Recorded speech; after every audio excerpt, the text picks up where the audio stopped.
ஆண்டவனே துணை என்று வாழும் அன்பு சொந்தங்களான சிம்ம ராசிக்கு வணக்கங்க. பொதுவாகவே சிம்ம ராசிக்காரங்கன்னா பாருங்க, ரொம்ப பொறுப்பான மனுஷங்க. எப்பவுமே பரபரப்பாக இருப்பாங்க. சதா நேரமும் உழைச்சிக்கிட்டே இருப்பாங்க. வேலையை திட்டமிட்டு செய்யக்கூடியவங்க, குடும்பத்தை ரொம்ப நல்லா நடத்தக்கூடியவங்க. இருந்தாலும் குடும்பத்தில் இவங்கள குறை சொல்லிகிட்டே தான் இருப்பாங்க எப்பவுமே. ஆனால் சிம்ம ராசியை பொறுத்த வரைக்கும் என்னதான் குறை சொன்னாலும், ஒதுக்கி வச்சாலும், அசிங்கப்படுத்தினாலும், அவமானப்படுத்தினாலும் குடும்பம் மட்டும்தான் உசுறு. குடும்பத்துக்காக தான் உசுரையே விடுவாங்க. குடும்பத்துக்கு ஒரு பிரச்சனைனா உசுரையே எடுக்கிறதுக்கும் தயங்க மாட்டாங்க. இதுதாங்க சிம்மம். என்னதான் காட்டுக்கு ராஜானாலும் வீட்டுக்கு தொடப்பக்கட்டான்னு சொல்லுவாங்க இல்லையா, அந்த மாதிரி எவ்வளவுதான் பெரிய பெரிய விஷயங்கள்ல சிம்ம ராசி சர்வ சாதாரணமாக செஞ்சு முடிச்சாலும் அதை வீட்டில் கூட இருக்கவங்கள துச்சமாக தான் நினைப்பாங்க. கையை எடுத்துட்டு தன்னோட கையை குத்தனா எப்படி இருக்கும்? இந்த மாதிரி துரோகங்களை அதிகமாக சிம்ம ராசி பார்த்துருக்கும். பல துரோகங்களை தாங்கி இருக்கிறதுனால தான் பாறை மாதிரி மனசு இறுகி போச்சுங்க. யார்கிட்டையுமே அந்த பாசத்தை எதிர்பார்க்கறதும் கிடையாது. யார்கிட்டையுமே அந்த மென்மையான முகத்தை காட்டுறதும் கிடையாது. ஆனால் இதை வச்சு இவளுக்கு துரோகம் செஞ்சவங்களை என்ன சொல்லுவாங்கன்னா, அவங்களுக்கு சிரிக்கவே தெரியாது, உம்முன்னு இருப்பாங்க, பாறை மாதிரி இருக்காங்க அப்படின்னு சொல்லுவாங்க. நான் கல்லாக இருக்கேன் இல்லை கலையாக இருக்கேன், கனிவாக இருக்கேன் இல்லை கஷ்டத்தில் இருக்கேன், உனக்கு என்ன போடா அப்படின்னு ஒதுங்கி தான் வந்துட்டு இருக்கும். இப்படி இருக்கக்கூடிய சிம்மத்துக்கு தலைப்பை பார்த்துருப்பீங்க, ஜூன் 15 முதல் தலைகீழாக மாறப்போகும் வாழ்க்கைன்னு. இனி வரக்கூடிய நாட்கள்ங்க இது. இனி சிம்மத்துக்கு இந்த ஜூன் மாதம் 8ஆம் தேதிக்கு பிறகு சிம்ம ராசியோட வாழ்க்கையில் சில அதிசயங்கள்லாம் நிகழப்போகுது. இது என்ன ஏதுங்கிறத நம்ம தெளிவாக பார்க்கலாம். எங்கள் வாழ்க்கையில் அதிசயம் நிகழுதுன்னா அது என் குடும்பத்தார் என்னை ஏற்றுக்கிறது தான், என் குடும்பத்தார் என்னோட கஷ்ட நஷ்டங்களை புரிஞ்சுக்கிறது தான். இப்படி கூட இப்போ சிம்ம ராசிக்காரங்க யோசிப்பீங்க. ஏன்னா எப்போவுமே குடும்பம்னு குடும்பத்தோட நலனுக்காகவே வாழக்கூடியவங்க. உங்களை பொறுத்த வரைக்கும் என்னதான் அஷ்டம சனியாகவே இருந்தாலும் சரிங்க, ஜாக்பாட் அடிக்கும், அதிர்ஷ்டம் இருக்குதுங்க. கேட்கவே வித்தியாசமாக இருக்காம எல்லாருமே பார்த்தீங்கன்னா, அடடா அஷ்டம சனி, நீ அப்படி ஆயிடுவ இப்படி ஆயிடுவேன்னு எங்களை ஒரு மாதிரி பயமுறுத்திட்டே இருக்கக்கூடிய இந்த நேரத்தில் நீ என்னமா அதிர்ஷ்டம் கொட்டுதுன்னு சொல்கிற அப்படின்னு தானே கேட்குறீங்க. கொஞ்சம் தெளிவாக சொல்கிறியா அப்படின்னு. என்னதான் எங்கள் வாழ்க்கையில் நடக்க போகுது அதை என்னன்னு தெளிவாக சொல்கிறதுக்கு முன்னாடி, சிம்ம ராசி உங்கள் ராசியில் எந்தெந்த கிரகங்கள் எங்கே இருக்காங்க, நவ கிரகங்களோட அமைப்பு, இதோட அந்த ஜூன் மாதத்தில் எந்தெந்த கிரகங்கள் மாற்றமாகறாங்க, இந்த ஜூன் மாதத்தை பொறுத்து நட்சத்திரங்கள் எப்படி இருக்க போகுது. பூர நட்சத்திரம், உத்திர நட்சத்திரம் 1ஆம் பாதம் ராசியில் கிரக நிலைன்னு பார்த்தோன்னா கேது பகவான் உட்கார்ந்துருக்காருங்க. அடுத்தது கலஸ்திரஸ்தானத்தை பொறுத்த வரைக்கும் சனி பகவானும் அவருடைய ராகு பகவானும் பாக்கியஸ்தானத்தை பொறுத்த வரைக்கும் சுக்கிர பகவான். அடுத்தது தொழில் ஸ்தானத்தை பொறுத்த வரைக்கும் உங்களுடைய அதிபதி சூரிய பகவான், அவர் கூடயே புதன் பகவானும் கூட்டணியில் இருக்காங்க. இதை அடுத்து லாபஸ்தானத்தை பொறுத்த வரைக்கும் குரு பகவானும், அயன சயன யோகத்தை பொறுத்த வரைக்கும் செவ்வாய் பகவானும், அவர் கூடவே சந்திர பகவானும் வலம் வர்றாங்க. அடுத்த கிரக மாற்றம்ங்கிறது இந்த மாதத்தை 10-5 கிரக மாற்றம் நடக்குதுங்க. வரக்கூடிய இந்த நாட்கள் எல்லாம் புதன் பகவான் தொழில் ஸ்தானத்திலிருந்து மாறுறாரு லாபஸ்தானத்துக்கு. அடுத்தது 8/6/2025 அன்னைக்கு செவ்வாய் பகவான் அயன சயன யோகஸ்தானத்திலிருந்து ராசிக்கு மாறுறாரு. 14/6/2025 அன்னைக்கு சூரிய பகவான் தொழில் ஸ்தானத்திலிருந்து லாபஸ்தானத்துக்கு மாற போறாரு. 22/6/2025 அன்னைக்கு புதன் பகவான் லாபஸ்தானத்தில் இருந்து அயன சயன யோகத்துக்கு மாற போறாருங்க. இது அடுத்து கடைசியா மாச இறுதி நாள்னு சொல்லக்கூடிய 29/6/2025 அன்னைக்கு சுக்கிர பகவான் பாக்கியஸ்தானத்துல இருந்து தொழில் ஸ்தானத்துக்கு மாற போறாரு. இதை வச்சு வாழ்க்கையில உயர்ந்த லட்சியத்தோட பயணம் பண்ணக்கூடிய உங்களுக்கு நீங்க எதுலேயுமே முதல்ல இருக்கணும்னு நினைப்பீங்க. அதுக்கு பலம் சேர்க்கக்கூடிய வகையில இந்த மாதம்ங்கிறது உங்களுக்கு வேகத்தை விட்டு விவேகமாக செயல்பட்டு வெற்றியை தொட போகிறீங்க. பணவரவு அப்படிங்கிறது எதிர்பார்த்த மாதிரியே இருக்கும். எடுக்கக்கூடிய முயற்சிகள் எல்லாமே வெற்றி பெறும். நல்ல பலன்கள் 1000 இருக்கும். அதை சொல்கிறதுக்கு முன்னாடி நீங்கள் செய்யவே கூடாதுன்னு ஒரு விஷயம் சொன்னேன் இல்லையா, அதை சொல்கிறேன், குறித்து வச்சுக்கோங்க. முதல் விஷயம் என்ன தெரியுமா, நீங்கள் மற்றவங்க கிட்ட உங்களோட கருத்துக்களை நீங்கள் தெரிவிக்கும் போது அதை மற்றவங்க தவறாக புரிஞ்சுக்கிறதுக்கு வாய்ப்பு இருக்குது. அதுக்கு இடம் கொடுக்காம இருக்கணும், சரிங்களா? முடிஞ்ச அளவுக்கு யாருக்குமே அட்வைஸ் பண்ணாதீங்க. யாருக்குமே ஃபஸ்ட்டு நல்லது நினைக்காதீங்க. அப்போ நாங்கள் சுயநலமாக இருக்கணுமா? ஆமாங்க, கொஞ்சம் சுயநலமாக இருங்க. மற்ற பொது நாள் எல்லாம் பரவாயில்ல, செஞ்சு நிறைய வாங்கியாச்சுங்க. அதனால ஓகேங்களா, நான் அடுத்தவங்களுக்கு தீங்கு செய்யணும்னு சொல்லலை. உங்கள் வேலையை மட்டும் பாருங்கள், உங்களுடைய நலனுக்காக பாடுபடுங்க வைங்கன்னு தான் சொல்கிறேன். இதை மட்டும் ஃபாலோ பண்ணுங்க. அடுத்ததாக பார்த்தீங்கன்னா, தொழிலையும் சரி வியாபாரத்துலேயும் சரி உங்களுக்கு இருக்கக்கூடிய போட்டிகள் எல்லாமே அகழுது. எதிர்பார்த்த அளவு வியாபாரத்தில் லாபம் கிடைக்கும். கூட்டு தொழில் பண்ணுறீங்களா, வியாபாரம் செய்கிறீங்களா, கவனமாக இருக்கிறது நன்மையை கொடுக்கும். இது உத்தியோக பணிகளை பொறுத்த வரைக்கும் வீண் அலசி சிந்திக்கிறதுக்கு வாய்ப்பு இருக்குங்க. மேலதிகாரிகள் சொல்கிற மாதிரி நடந்துக்கோங்க. சக ஊழியர்கள் உங்களுக்கு ஆதரவாக இருப்பாங்க. ஸோ எப்படி பார்த்தாலும் சிம்ம ராசிக்காரங்க யார்கிட்டையுமே கவனமாக இருக்கணுங்க. எந்த விஷயத்துலையுமே கவனமாக இருங்க. யாரையும் நம்பிடாதீங்க. சிம்ம ராசிக்காரங்க நிறைய பேரை நம்பி ஏமாந்துருப்பீங்க. நல்லவங்க மாதிரியே நடந்துட்டு நிறைய வேலையை பார்த்துருக்காங்க. அது பின்னாடி தெரிஞ்சுக்கிட்டு நிறைய விஷயங்களை நீங்கள் இழந்திருக்கீங்க. வாழ்க்கையில் இது வரைக்குமே பார்த்தீங்கன்னா சரி செய்ய முடியாத அளவுக்கு பாதிப்புகளை அனுபவிச்சுட்டு இருக்கீங்க. அதனால யாரையுமே நம்பாதீங்க. அடுத்தது, குடும்பத்தில் இருந்து வந்த கருத்து வேறுபாடு நீங்குதுங்க. கணவன் மனைவி கிட்டேயே மனஸ்தாபங்கள் அகலுது. இருந்தாலும் திரும்ப சொல்றது ஒன்னே ஒண்ணுதான், எதையும் கவனமா செய்யுங்க, கவனமா பேசுங்க. இதை பிள்ளைங்க கிட்ட அன்பா நடந்துக்கோங்க. அது உங்களுக்கு நன்மை கொடுக்குங்க. அக்கப்பக்கத்தில் இருக்கவங்க கிட்ட வீண் வாக்குவாதங்களை தவிர்க்கிறது ரொம்பவே நல்லது. சிம்ம ராசிக்காரங்க பேச்சுக்குன்னு ஒரு தகுதி தராதனம் இருக்குது. அது எல்லார்கிட்டேயும் பேசினா மதிப்பில்லைங்க, நமக்கு மதிப்பில்லாமல் போயிடும். ஸோ இதனால் முடிஞ்ச அளவுக்கு அமைதியாக இருங்க. நடக்கிறதெல்லாம் உங்களுக்கு நல்லதாக மாறிடும். அடுத்தது, பெண்களை பொறுத்த வரைக்கும் விவேகமாக செயல்பட்டு வெற்றியை பெற போகிறீங்க. எதிர்பார்த்ததுக்கு மாறாக சில காரியங்கள் நடக்கும். அதனால் கவனம் தேவைங்க. நீ நல்லதை சொல்கிறியா இல்லை பயமுறுத்துறியா அப்படின்னு கேட்குறீங்க. நல்லது கூடவே கெட்டதும் இருக்குங்க. உஷாராக இருங்கன்னு சொல்கிறேன். வீண் அலைச்சல் ஏற்படலாம். அடுத்தது, கலைத்துறையில் இருக்கவங்களுக்கு ஆண்களாக இருந்தாலும் பெண்களாக இருந்தாலும் ஆதரவு கிடைக்க போகுதுங்க. பழக்க வழக்கங்களில் கவனம் தேவை. ஏன்னா இந்த கலைத்துறையை பொறுத்த வரைக்கும் தாங்க நிறைய ஏமாற்றத்தை பார்த்துருப்பீங்க. வாய்ப்பு வாங்கி கொடுப்பாங்க அப்படின்னு சொல்லிட்டு ஸோ உஷாராக இருங்க. அடுத்தது, நண்பர்கள் மூலம் வீண் அலைச்சல் எல்லாம் குறையும். நேரத்துக்கு சாப்பிட முடியாது. அடுத்து, அரசியல் துறைக்கு நீங்கள் நினைக்கக்கூடிய காரியங்கள் எல்லாமே தள்ளி போகலாம். வீண் அலைச்சல் வேலையே இருக்கலாம். மேலிடத்துக்கிட்ட ஆனால் நெருக்கம் அதிகமாகுங்க. உங்கள் மனசு மகிழக்கூடிய காரியங்கள் நடக்க போகுது. அடுத்ததாக, கல்வியை பொறுத்த வரைக்கும் மாணவர்களுக்கு இந்த டீச்சர் சொல்கிறத கவனமாக கேட்டு நடந்துக்கிட்டிங்கன்னா வெற்றிக்கு அது உதவி செய்யும். வீண் அலைச்சல்கள் எல்லாம் தவிர்க்கிறது நல்லது. இதோட தனிப்பட்ட முறையில் குடும்ப வாழ்க்கை பற்றி சொல்கிறேங்க. சிம்ம ராசிக்காரர்களுக்கு 2ஆம் இடத்துக்கு அதிபதியான குரு பகவான் லாபஸ்தானத்தில் இருக்காரு. நீண்ட நாட்களாக தள்ளி போன திருமணம் ஆகாதவங்களுக்கும் திருமண யோகம் உண்டாகுது. குடும்பஸ்தானத்தில் அதிபதி புதன் பகவான் ராசியில் வர்றதுனால உங்கள் திருமணத்திற்கான வரன் அப்படிங்கிறது அதிக அளவில் வருங்க. இதில் ஆல்ரெடி திருமணமானவங்க உங்களுடைய கணவருடைய மனசையும் உங்களுடைய மனைவியோட மனசையும் புரிஞ்சுக்கிட்டு நடத்துக்கோங்க. இது சிம்ம ராசி ஆண்கள் பெண்கள் 2 பேருக்கும் சொல்கிறேன். இது அடுத்து 9ஆம் இடத்துல சுக்கிர பகவான் இருக்கும்போது பண விஷயங்களில் சில தடுமாற்றங்களை கொடுப்பாரு. குடும்ப வாழ்க்கையை அனுசரித்து நடந்துக்கோங்க. அடுத்து, சனி பகவானை பொறுத்த வரைக்கும் 8ஆம் இடத்துல அமர்ந்திருக்காரு. வேலை பார்க்கக்கூடிய இடங்களில் பதவி உயர்வு சம்பள உயர்வு இல்லாமல் இருந்திருப்பீங்க. ஆனால் இப்போ அது எல்லாமே கிடைக்க போகுது. உங்களுக்கு அதிர்ஷ்டங்கிறது நிலைக்கணும் அப்படின்னா நீங்கள் குலதெய்வத்தை வழிபாடு செய்கிறதுனால மட்டுமே அது சாத்தியங்க. 8ஆம் இடத்துல இருக்கக்கூடிய சனி பகவான் பாதிப்புகளை தரமாட்டார். மாட்டார், வேலையில் முன்னிறுத்தி கொடுப்பார், புதிய வேலை வாய்ப்புகள்லாம் கிடைக்க செய்வார். அடுத்தது மாணவர்கள் மாணவிகளை பொறுத்த வரைக்கும் கல்வியில் சிறந்து விளங்க புதன், செவ்வாய், குரு இந்த 3 கிரகங்களோட நிலையுமே உங்களுக்கு சிறப்பாக இருக்குது, முக்கியமானதாக இருக்குது.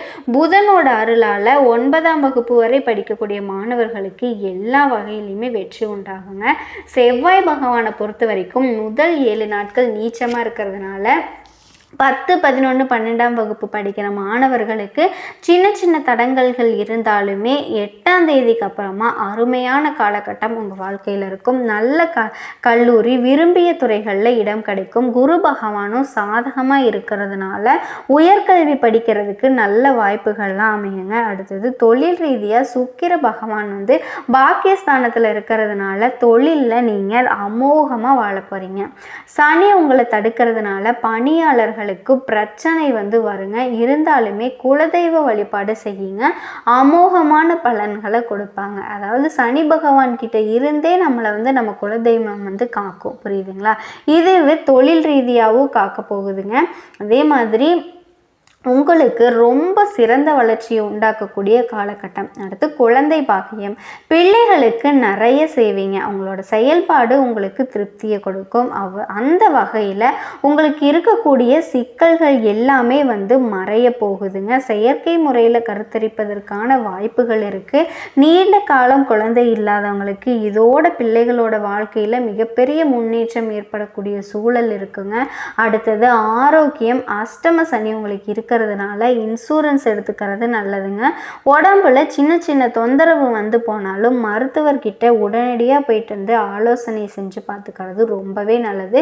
குறிப்பாக இந்த மூட்டு வலி, இந்த நெஞ்சு வலி இந்த மாதிரி இருக்கவங்க சரியான மாத்திரையெல்லாம் எடுத்துக்கிறது நல்லது. முடிஞ்சதுன்னா உடல் முழுவதும் ஒரு பரிசோதனையை செஞ்சுக்கோங்க, நல்லது தான். அடுத்தது கலைத்துறையில் இருக்கவங்களுக்கும் பாக்கியத்தில் சுக்கிரன் போகிறாரு, லாபத்தில் புதன் இருக்காரு, புதிய படங்கள் நாடகங்கள் அடிக்கிறது ஒப்பந்தங்கள் வரும். அதே மாதிரி சோஷியல் மீடியாவில் படங்களை வெளியிடுறதுக்கான வாய்ப்புகள் நிறைய கிடைக்க போகுதுங்க. முன்னேற்றம் நிறைந்த காலகட்டமாக இருக்க போகுது. சிம்ம ராசியில் பிறந்தவங்களுக்கு அரசியல் தலைவர்கள் எல்லாமே 10ஆம் இடத்துல சூரியன் இருக்கிறதுனால சாதகமான சூழ்நிலை மட்டும்தாங்க ஏற்பட போகுது. வலுவாக இருந்துட்டா, சாதகமான அமைப்பில் உட்காந்துட்டா அவங்களுக்கு அதிகாரம் அரசியல் சொல்லிட்டு தூள் பறக்குங்க. சுத்தியுமே செம பாதுகாப்போட பயங்கரமாக ஆக்கிரமிக்க தோரணையோட கம்பீரமாக அரசர் மாதிரி வாழ்க்கையை கொடுத்துருவாரு. அரசாங்க உத்தியோகம் கண்ட வேலைக்கு உயர்வான வாழ்க்கை. ஆனால் இவர் அதிபதியே வச்சிருக்கக்கூடிய சிம்ம ராசிக்கு அந்த மாதிரி எந்த ஒரு சூழ்நிலை இருக்கா? கிடையவே கிடையாதுங்க. என்னதான் ஆளும் இருந்தாலும் அதிகாரம் தவறாக இருந்தாலுமே உண்மையாகவும் நேர்மையாகவும் இருந்தால் சிம்மத்துக்கு சிறப்பான வாழ்க்கைங்கிற பேச்சுக்கே இடமில்லாத மாதிரி தாங்க இருக்குது. இப்போ சிம்ம ராசிக்காரங்க யோசிப்பீங்க, அட போமா நீ வேற அதிபதி, அந்த ஆள்லாம் எனக்கு கரெக்டாக பார்த்துருந்தா என்னத்துக்கு நான் என்ன, என் வாழ்க்கையே வெளிச்சம், ஊருக்கே வெளிச்சம் கொடுக்குறாரு, கண்கண்ட தெய்வம் தான், எல்லாருமே நான் மறுக்கலை. ஆனால் அவர் என்ன தான் பண்ணிட்டு இருக்காரு? போதாத குறைக்கு இந்த சனீஸ்வர பகவான் அஷ்டம சனியாக உட்காந்துட்டாரு. 8 திக்கில் இருந்தும் அடியோன்னு அடிக்கிற மாதிரி இருக்குது. எங்கே போனாலும் இங்கிட்டு போனாலும் ஜோனுமலை, அங்கிட்டு போனாலும் ஜோனுமலை. வடிவேல் சொல்கிற மாதிரி எங்களுக்கு பிரச்சனை மட்டும் தொடர்ந்துக்கிட்டே இருக்குதுங்க. அப்பா அந்த கதை கொடுக்குறாரு, அத்தனை கஷ்டத்தை கொடுக்குறாரு. அந்த வழியிலிருந்து உள்ளே போகிறதுக்கு ட்ரை பண்ணால் சரி டப்புன்னு மூடிடுது கதவு. ஸோ இப்படி வாய்ப்புகள் தட்டி போகுது, வாழ்க்கை வெளிச்சம் இல்லாமல் போச்சு. இப்படி இருக்கக்கூடிய நிலையில் யாரால் சிம்ம ராசிக்காரங்க இப்போ பாதிக்கப்பட்டுட்டு இருக்கீங்களோ அவரே உங்களுக்கு பாதுகாப்பை கொடுக்க போகிறாருங்க. உங்களை காப்பாற்ற நினைக்கிறதே அவர் தான். என்னம்மா சொல்கிற, அப்படி யாரு தான் எங்களை காப்பாற்ற போகிறாங்க? நீ நல்லாவே இருக்கக்கூடாதுன்னு நினைக்கிறவங்க முன்னாடி சிம்ம ராசிக்காரங்க சிரமங்கள்ல இருந்து உங்களை காப்பாற்றணும்னு நினைக்கிறது அஷ்டம சனி 8க்குள்ள அடிக்கிறாரு. என்ன பண்றதுங்க தெரியல, அவ்வளவுதான் என் வாழ்க்கை, அடுத்த 2.5 வருஷத்துக்கு கேள்விக்குறியா அப்படின்னு நினைக்கக்கூடிய உங்களுக்கு அவரே பாதுகாப்பு கொடுக்குறாருங்க, காப்பாற்ற நினைக்கிறாரு. அப்படின்னா என்னவா இருக்கும்? அடுத்த 138 நாட்களுக்கு சனீஸ்வர பகவான் வக்கரகதி உட்காந்துட்டு உங்களுக்கு அதிர்ஷ்டமான பலன்களை அள்ளி கொடுக்க போறாருங்க. ஒன்றும் பயப்படாதுங்க. உன்னை அடிக்கலான்னு வந்தேன், ஆனால் உன்னை பார்த்தா பாவமாக இருக்குது, நீ ரொம்ப நல்லவனாக இருக்கேன், உனக்கு நான் பாதுகாப்பு கொடுக்குறேன், ஒரு 138 நாட்கள் ஒன்றுமே பண்ணாமல் நான் திரும்பி உட்காந்துக்கிறேன், ஓகேவா? நீ உன் வாழ்க்கையில் எப்படியெல்லாம் என்னெல்லாம் பண்ணணுமோ சரி அதை பண்ணு, அதே போல் என்னெல்லாமோ நல்லது நடக்க பண்ண முடியுமோ அது எல்லாத்தையுமே நான் பண்ணுறேன் அப்படின்னு உங்களை பத்திரப்படுத்தி முன்னேறதுக்கான வழியை பாரு இப்படி சொல்லி சனீஸ்வர பகவான் வந்து நான் உனக்கு ஒரு வாய்ப்பை கொடுத்துட்டு 138 நாட்கள் வந்து சைலண்ட்டாக இருக்க போகிறேன், இப்போ நான் என்ன பண்ணணுங்கிறது தான் நம்முடைய சாமர்த்தியமே இருக்குங்க இல்லையா? அதாவது சனீஸ்வர பகவானை நினச்சாலே மனசெல்லாம் பதறுதுமா, அவர் பார்வையில் சிக்கி தவிக்க போகிறேன் அப்படின்னு பயந்துட்டு இருக்கக்கூடிய உங்களுக்கு இந்த ரணகலத்தில் ஒரு கிளுகிளுப்புன்னு சொல்லக்கூடிய அளவுக்கு அதிர்ஷ்டம் தாங்க இனி வரப்போகுது. நிஜமாவா சொல்கிறீங்க அப்படின்னா ஆமாங்க. இந்த சனி பகவான் வந்து வக்ர பெயர்ச்சி அப்படிங்கிறது ராஜாதி ராஜ வாழ்க்கையும் மகா பொற்காலத்தையும் சிம்ம ராசிகளுக்கு ஏற்படுத்த போகுதுங்க. அதாவது இனி உங்களுக்கு சுப பலன்கள் கிடைக்கும். அதிர்ஷ்டகரமாக நிதி ரீதியாக, வணிக ரீதியாக, தொழில் ரீதியாக, உத்தியோக ரீதியாக, தனிப்பட்ட வாழ்க்கை ரீதியாக நல்லா இருக்க போகிறீங்க. ரொம்ப வலுவான ஆட்களாக வலம் வர போகிறீங்க. ஜோதிட சாஸ்திரப்படி இந்த சனி வக்ர பயிற்சி அப்படிங்கிறது உங்களுக்கு பயணங்கள் கூட பணவரவு கொடுக்குங்க. நிதி நிலை வலுவாக இருக்கும், பணவரவு அதிகமாகும், நல்ல செய்திகள் கூட கிடைக்க பெறுவீங்க. இது எல்லாத்துக்கும் மேலே நடக்கிறது எல்லாமே உங்களுக்கு சாதகமாக நடக்கும். எதிரிகள் எல்லாம் உங்களுக்கு தீங்கு செய்ய முடியாத அளவுக்கு நீங்கள் உயர்ந்து வந்து நிற்பீங்க. ஒன்று அவங்க வந்து உங்ககிட்ட ஃப்ரெண்டாக மாறணும், இல்லையா விட்டுட்டு விலகணும். எல்லாத்துக்கும் மேலே அரசியல் துறையில் இருக்கவங்களுக்கும் ஆளும் கட்சிக்கிட்ட இருந்து ஆதரவு கிடைக்கும், வருமானம் பெறும். அதே போல் குழந்தையோட ஆரோக்கியத்தில் மேம்பாடு இருக்கும், கல்வியில் வெற்றி கிடைக்கும், வருமானம் வந்து அதிகரிக்கிறதுனால சொத்து சேர்க்கைக்கு வாய்ப்பு இருக்குங்க. தொழில் ரீதியாகவோ வெற்றி பெற போகிறீங்க. நிதி நிலை வலுவாக இருக்கிறதுனால நிறைய இடங்களில் முதல் மரியாதை கிடைக்கும். அதே போல் கூட்டு வியாபாரம் செய்கிறவங்களுக்கும் புதிய வியாபாரத்தில் இருக்க போகிறவங்களுக்கும் தன்னம்பிக்கை கிடைக்குங்க. தைரியத்தோட நிறைய சவால்களை சர்வ சாதாரணமாக சாதிச்சு காட்ட போகிறீங்க. ஒட்டு மொத்தமாக சனீஸ்வர பகவான் உங்களுக்கு கருண பார்வையை தான் காட்டியிருக்காரு. இது வந்து சும்மா பொதுவாக சொல்லியிருக்கேங்க. இப்போ விரிவாக பார்க்கலாம். ஒட்டுமொத்த சிம்ம ராசி அப்படின்னாவே ஒரு காரியத்தை செய்கிற வரைக்கும் யோசிப்பீங்க, ஆனால் அதை முன்னேறணும் அப்படின்னு முன் வச்ச காலை பின் வைக்க மாட்டீங்க. அதை செஞ்சு முடிக்கிறோம், வெற்றியோ தோல்வியோ, தோல்விக்கு இடம் கொடுக்கக்கூடாது. முடிஞ்ச அளவுக்கு உசுரை கொடுத்தாவது வெற்றி அடைஞ்சிடணும். இதுதான் சிம்மத்தோட போக்கு. உங்களை பொறுத்த வரைக்கும் மற்றவங்கள நம்பி நிறைய விஷயங்களில் துரோகத்தை பார்த்துருப்பீங்க, காலவாரி விட்டுருப்பாங்க. அந்த நிலை மாறுதுங்க. உங்களுக்கு துரோகம் செஞ்சவங்கெல்லாம் நீங்கள் தூக்கி எறிய போகிறீங்க. எந்த விதமான சிரமங்களையுமே சமாளிக்கக்கூடிய அளவுக்கு வாழ்க்கையில் வெற்றி கனியை பறிக்க போறீங்க. இதோட இந்த நேரத்தில் சிம்ம ராசி கொஞ்சம் கர்வமாக நடக்க போறீங்க. காரணம் கேட்டிங்கன்னா நீங்கள் கர்வமாக நடக்கிறதே உங்களுக்கு துரோகம் செஞ்சவங்க முன்னாடி இதோட இது வரைக்கும் கடினமான சூழ்நிலையில் இருந்த சிம்ம ராசிக்காரங்க விடுபட போறீங்க. குடும்பத்தில் உற்சாகம் கரை புரளும். உங்களுடைய குழந்தைகள் பேர குழந்தைகளுக்கு மகிழ்ச்சி ஏற்படுங்க. உயர் பதவிகள் உங்களை தேடி வரும். சமுதாயத்தில் உயர்ந்தவங்களோட நட்பு கிடைக்குங்க. நீங்கள் செய்யக்கூடிய தொழிலில் வந்து பார்த்தீங்கன்னா விரிவுபடுத்துவீங்க. பெரிய அளவில் கடன் வாங்கி கஷ்டப்பட்ட உங்களுக்கு அந்த கடனை முழுசாக அடைக்கக்கூடிய அளவுக்கு பெரிய அளவிலான தொகைகள்லாம் உங்களை தேடி வரும். அதே நேரத்தில் எல்லா விதமான செயல்பாடுகளுமே நல்லா புரிஞ்சு அதுக்கப்புறமா திட்டமிட்டு செயல்படுத்த போகிறீங்க. மன அழுத்தம் குறை, தெளிவான சிந்தனை வந்து உண்டாகுங்க. இதோட வம்பு வழக்கிலிருந்து விடுபட போகிறீங்க. ஒரு புதிய மனுஷனாக மாற போகிறீங்க. ஆன்மீகத்தில் புதிய விஷயங்களை அறிஞ்சிக்க போகிறீங்க. தர்ம காரியங்களுக்கு செலவு செய்வீங்க. பொருளாதாரத்தில் வளம் கூடுதுங்க. சலசலப்பாக இருந்த வீடுங்கிறது இப்போ சந்தோஷத்தில் கலகலப்பாக இருக்க போகுது. புதுசாக வீடு கட்டுறது, வண்டி வாகனம் வாங்கிறது, ஆடை அபகரணங்கள் வாங்க போகிறீங்க. இதோட குடும்பத்தில் உடன்பிறப்புகளால் உங்களுக்கு இருந்த அந்த கசப்பு தன்மை மாறுதுங்க. அனுகூலம் உண்டாகுது. நண்பர்கள் கிட்ட மன உறுதியோட தெளிவாக பேச போகிறீங்க. உங்களை புறம் பேசுகிறவங்க எல்லாமே அடையாளம் கண்டுபிடிச்சு அவங்க கிட்ட இருந்து நாசுக்காக விலகிறது ரொம்ப ரொம்ப நல்லதுங்க. கையிருப்பு பொருட்களையும் பத்திரப்படுத்தி பணத்தையும் சேமிக்க பாருங்க. இதே மாதிரி நீங்கள் நினச்ச காரியங்கள், நீங்கள் கனவுல நினச்ச விஷயங்கள் எல்லாமே நடக்க போகுதுங்க. இத்தனை நாள் கஷ்டப்பட்டுட்டு இருந்த இது நமக்கு நடக்கவே இல்லையே அப்படின்னு எதிர்பார்த்து காத்துக்கிட்டு இருந்த விஷயங்கள்லாம் நடக்க போகுது. அதே மாதிரி முடிஞ்ச அளவுக்கு எந்த வேலையை செஞ்சாலும் சரிங்க, உறுதியோட எண்ணத்தோடு செய்ய பாருங்கள். நீங்கள் சார்ந்திருக்கக்கூடிய துறையில் நல்ல முன்னேற முடியும். கூட்டாளிகளையும் சரி சூழ்ச்சி வலை பின்னி வச்சுருப்பாங்க. அதில் சிக்காமல் இருக்கிறது உங்களுடைய சாமர்த்தியம் தான். ஏன்னா சனி பகவான் வக்ர காலத்தில் உங்களை சுற்றி இருக்கக்கூடிய கெட்டது எல்லாத்தையுமே அடையாளப்படுத்திடுவார். சரிங்களா? அடுத்தது அரசாங்க வழியில் உங்களுடைய கஷ்டங்கள் மறைந்து வெளியூர் மற்றும் வெளிநாடுகளிலிருந்து நல்ல தகவல்கள்லாம் கிடைக்க பெற போகிறீங்க. மன வலிமை அதிகமாக போகுது. உங்களுடைய செயல்பாடுகளில் சுறுசுறுப்பு கூடும். உங்களை நீங்களே அறிஞ்சு கொள்ளக்கூடிய காலகட்டம். தெய்வ வழிபாட்டிற்கு தக்க பலன் கிடைக்கும். உடைய காரியங்களில் பொறுமையும் அமைதியும் கடைபிடிச்சிட்டாவே போதுங்க. நடக்கிறதுங்கிறது